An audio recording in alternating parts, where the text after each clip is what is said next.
Uncertainty has a way of revealing how we actually work. When the playbook breaks down and the facts are incomplete, you don't just analyze more or push harder. You fall back on a default way of making sense of what's happening and deciding what to do next.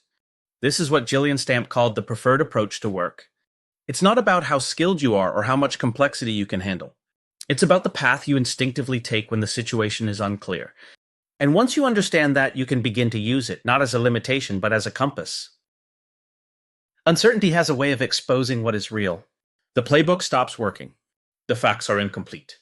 And you still have to decide. In that moment, you do not just work harder, you default.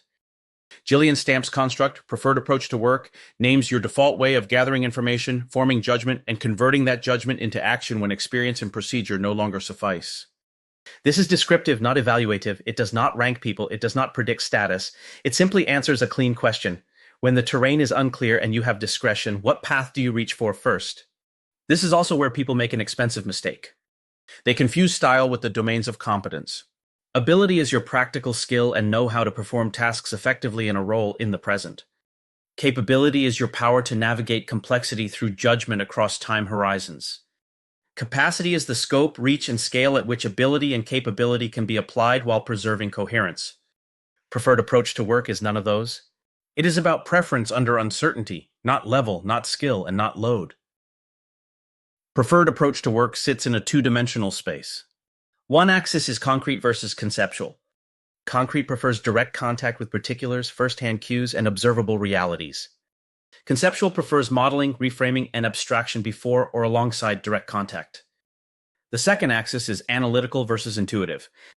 Analytical prefers stepwise comparison, explicit criteria, and evidence-based deduction. Intuitive prefers integrative patterning, holistic judgment, and provisional images that get tested later.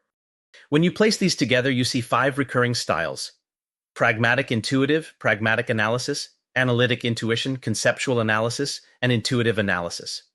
The core idea is not to pick a winner. The core idea is sequence and fit. In early uncertainty, pragmatic styles can start motion and learn on contact.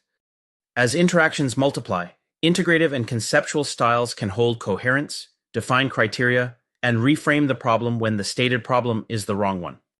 Teams get stronger when they make these differences discussable and intentionally move through phases. Reframe, define, test, then deliver, so style becomes complement instead of friction. When the path is unclear, your default approach is not a verdict, it is a compass.